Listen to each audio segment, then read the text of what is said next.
자, 토트넘이 또 초반에 네. 이른 시간에 실점을 했습니다. 에스턴 빌라 원정을 왔는데, 자, 지난 경기 좀 나아졌나 싶었는데, 그래서인지 그때 라인업을 좀 그대로 들고 나갔거든요. 그런데 오늘 전반에 또 이른 실점을 했습니다. 네. 그러니까 뭔가 지난 경기와 전술이 약간 다른 느낌이 확실히 있거든요. 네. 손흥민 선수가 지난 경기 뭐 수비적으로 좀 많이 내려온다 많은 팬분들이 이제 비판을 하고 했는데 오늘은 그런 모습은 아니었어요. 네, 그러니까 이게 전체적으로 왜냐하면 제가 볼 때는 다 수비를 했기 때문에 네. 그러니까 그 점유율도 그렇고 슈팅이 전반전에 토트넘이 한 개도 없었습니다. 그리고 오프사이드만 5개를 했고요. 에스턴 빌라는 슈팅이 3개, 유슈팅 2개, 그중에 골이 하나가 나왔고 전체적으로 점유를 많이 하면서 주도를 했던 것은 에스턴 빌라였기 때문에 토트넘이 자기 진영에 많이 갇혀 있었어요. 그래서 뭐 너나 할 것 없이 좀 수비적인 부분에 좀 공평하게 좀 분담을 하지 않았나 이런 생각이 듭니다. 근데 기본적으로 수비가 너무 허술하고 측면 쪽에 오늘 특히 이제 왼쪽에는 벤 데이비스가 윙백으로 나오고 그 랑글레가 센터백 중에 왼쪽으로 맡았고 오른쪽은 포르하고 로얄인데 1대1에서 너무 뚫립니다. 맞아요. 네, 이게 무슨 드리블로 뚫리는 게 아니라 2대1하면 다 뚫립니다. 4명 모두가. 네. 네. 이게 왜냐하면 이 수비수의 개개인의 문제도 있지만 저는 오늘 스킵하고 호이비에르가 굉장히 커버가 늦기 때문에 이게 2대1 거쳐가면 다 뚫려요. 박스 안쪽으로 오늘 에스턴 빌라 선수들이 정말 수십 번 드나들었고 이런 패턴이면 추가 실점을 안 한 게 다행이라는 생각이 들 정도로 오늘 토트넘의 수비는 여전히 좀 문제가 많이 있었고 에릭 다이어가 없는 이쯤 되면 에릭 다이어가 문제가 아닌 게 아닌가 이런 생각이 들 정도로 네 다이어가 아예 명단 제외인데도 벌써 다 다이어가 그리워지는 건 아닌. 경기 중간부터 보신 분들은 다이어 뛰는 줄 알았을 거예요. 네. 그러니까 로메로 선수도 오늘 초반에 좀 실수가 있었고 전체적으로 수비에 불안한 부분들이 있다 보니까 공격수들이 지금 맘 놓고 앞쪽에 올라갈 수 없는 부분이 있었고 그리고 오늘 에스턴 빌라가 라인을 분명히 올려서 경기를 했단 말이죠.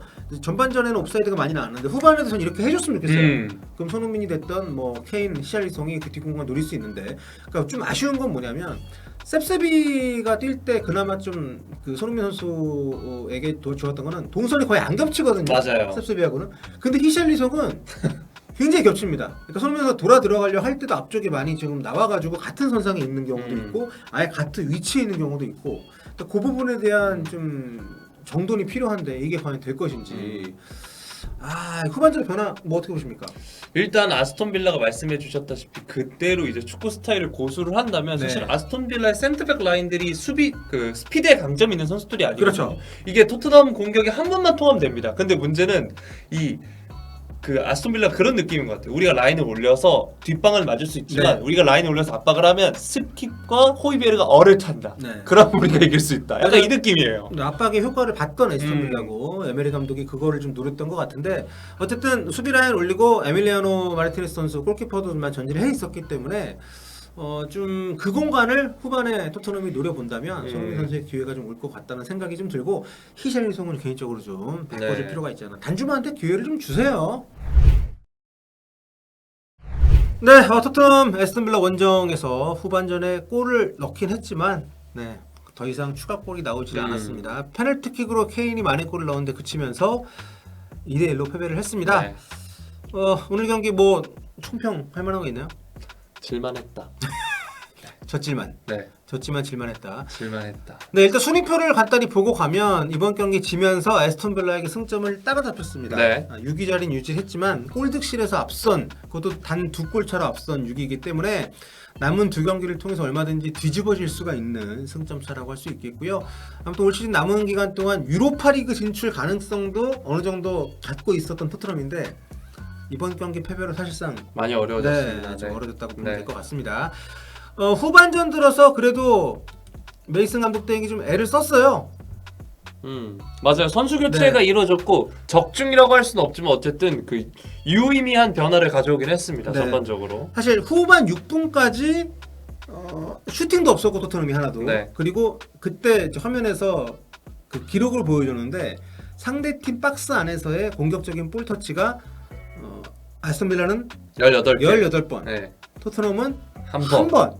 네, 이게 이 수치가 말해주는 굉장히 졸전을 펼쳤던 토트넘입니다. 하지만 그 수치가 나온 이후부터 좀 많이 그 호이비에르가 볼을 탈출을 해서 케인이 슈팅으로 가져갔던 그때 골이 들어갔다면 좀 분위기를 더 빨리 가져올 수 있었는데 그쵸.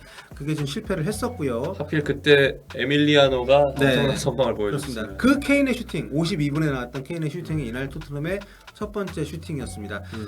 그리고 이날 뭐 사실 그 뒤로도 뭐 페널티킥 골 들어가긴 했지만 점유율을 좀 가지고 왔어도 마무리를 좀 못했고 무엇보다 빌라가 라인을 굉장히 많이 끌어올리고 경기를 했음에도 불구하고 이거를 살리지 못했어요. 그 뒷공간을 살리는 패스가 안 들어갔습니다. 네, 그리고 이거는 빌라가 뭔가 라인에 잘 맞췄다라고도 할 수 있겠지만 네.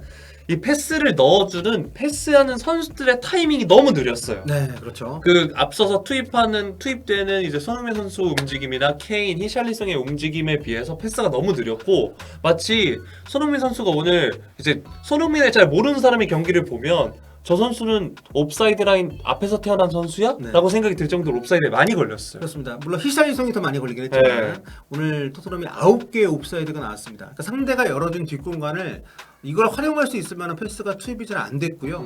기억에 남는 슈팅 장면이 있었죠. 골도 때렸고 네.